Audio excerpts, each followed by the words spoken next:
Kenapa kita perlu memahami masalah Palestina dengan baik? Karena ada di antara kita ya, yang terbawa oleh pemikiran bahwa seakan-akan orang-orang Yahudi dan Israel itu yang sekarang merampas tanah Palestina itu memang benar-benar punya hak di Palestina. Ada yang terbawa dengan pemikiran itu.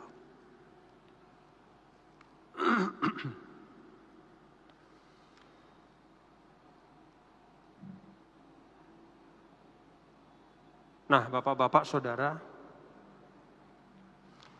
kalau kita lihat ya, negara yang namanya Israel sekarang ya, negara Zionis, itu sebenarnya negara Israel itu sama sekali tidak ada hubungannya dengan ajaran agama Yahudi sendiri, itu nggak ada hubungannya.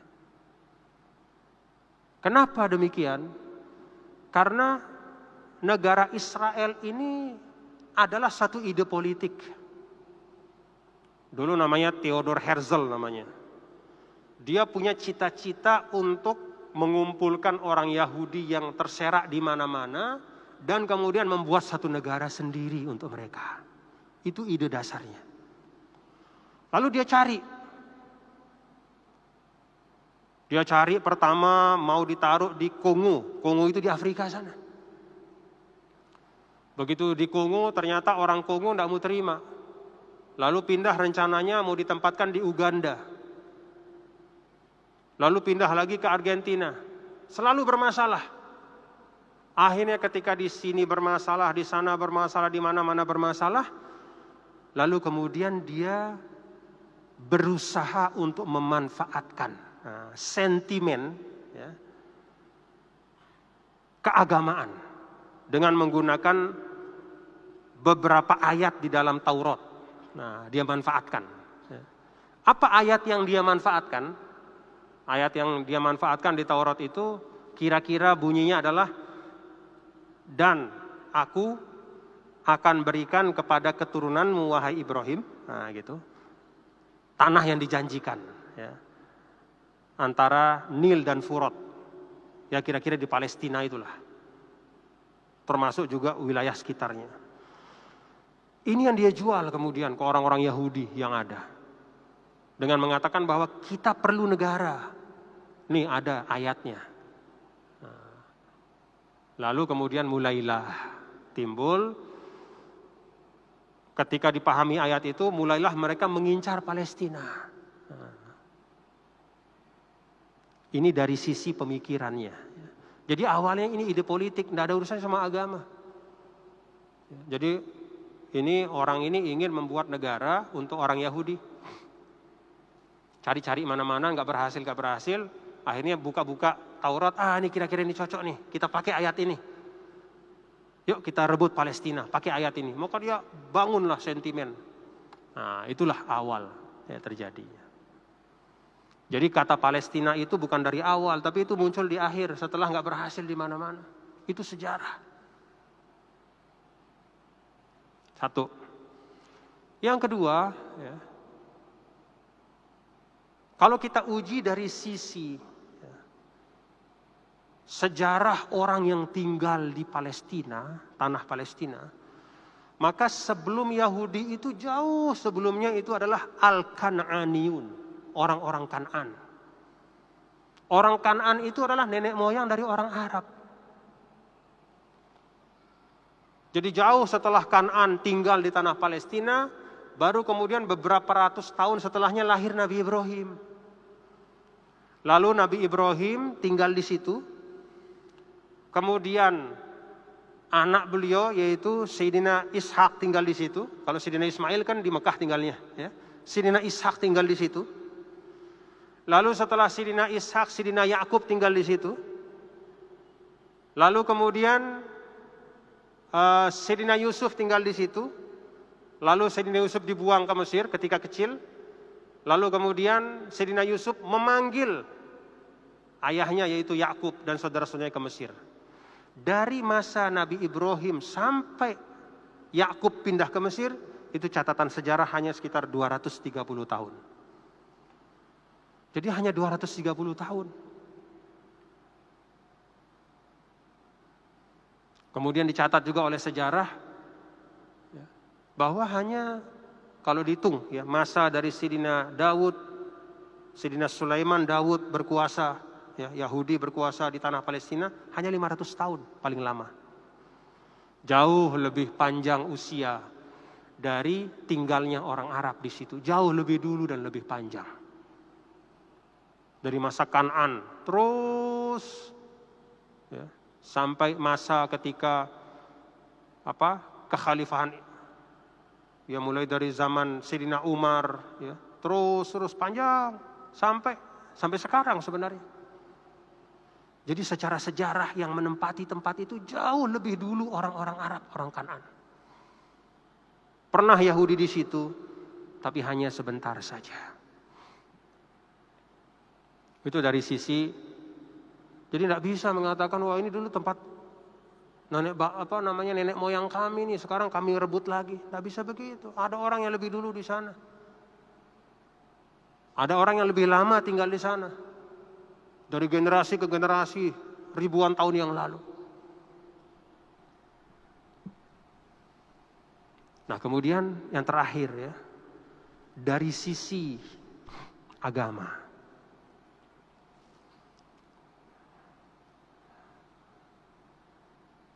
Ada di dalam Taurat ya, ayat yang seperti tadi itu.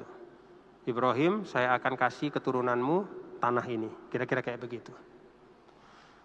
Tapi kalau kita lihat renungkan bapak-bapak saudara, siapa sih keturunan Ibrahim? Kan keturunan Sayyidina Ibrahim itu mencakup dua-duanya. Di situ ada Ismail yang menurunkan orang Arab. Dan di situ ada Ishak yang menurunkan Yahudi. Kan begitu ya bapak-bapak ya. Lalu kalau bicara tentang keturunan, siapa yang benar-benar disebut sebagai keturunan yang mewarisi ayahnya? Keturunan yang mewarisi ayahnya adalah tidak hanya yang punya hubungan biologis, tapi juga mewarisi ajaran ayahnya.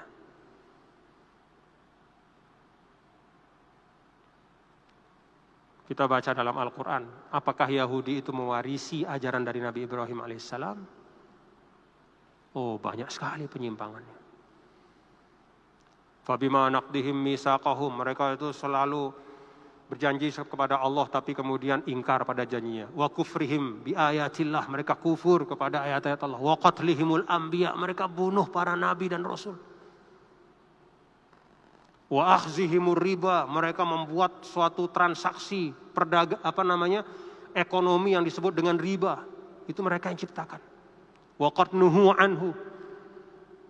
Jadi kalaupun mereka secara nasab itu ada hubungannya dengan Ibrahim, tapi dengan meninggalkan ajaran Nabi Ibrahim, tauhidnya ditinggalkan, tuntunan-tuntunannya ditinggalkan, yang dilarang dikerjakan. Dan itu banyak sekali dalam Al-Quran. Maka sesungguhnya mereka sudah tidak pantas mengaku sebagai keturunan Ibrahim alaihissalam.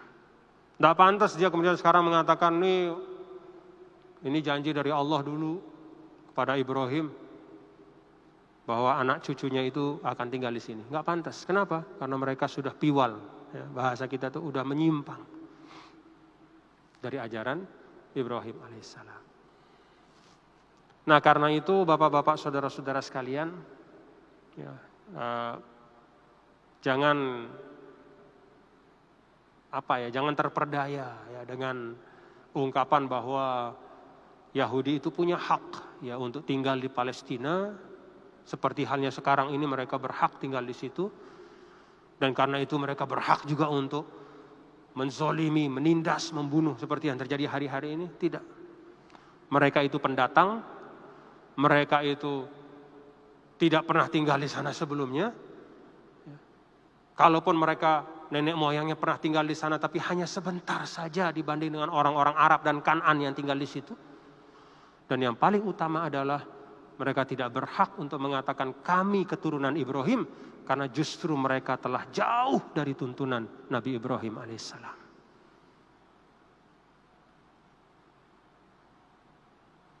Apalagi kalau kita ikuti bapak-bapak saudara sekalian ya, kajian-kajian kajian-kajian sosiologis, kajian-kajian yang bahkan dilakukan oleh sebagian ahli-ahli dari Yahudi sendiri yang mengatakan bahwa Yahudi yang hidup sekarang ini tidak ada kaitannya dengan Yahudi yang dulu. Tapi Yahudi yang sekarang ini adalah dari kelompok Ashkenazi namanya. Ashkenazi itu orang-orang yang tinggal di bagian utara Rusia, yang masuk ke agama Yahudi beberapa abad yang lalu. Jadi dia masuk menjadi Yahudi beberapa abad. Jadi tidak ada hubungannya sama Yahudi yang dulu. Apalagi kalau ini benar ya, studi atau riset ini, maka semakin tidak ada alasan lagi. Yang ingin saya sampaikan adalah bahwa yang dilakukan oleh Israel pada saat ini di Palestina dengan segala macam kezolimannya itu tidak ada hubungannya sedikit pun dengan tuntunan agama. Itu adalah penjajahan, kejahatan, kezoliman yang luar biasa. Kita bantu saudara-saudara kita minimal dengan doa. Mudah-mudahan Allah Subhanahu wa taala menyelamatkan mereka ya, saudara-saudara kita warga Palestina ya.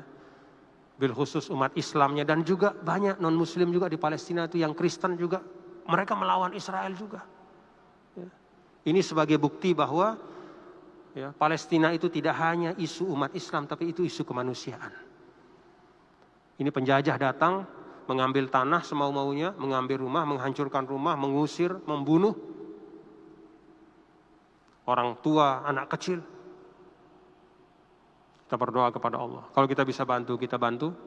Minimal dengan doa. Semoga Allah Subhanahu wa taala menolong, memberikan kemenangan untuk saudara-saudara kita di Palestina.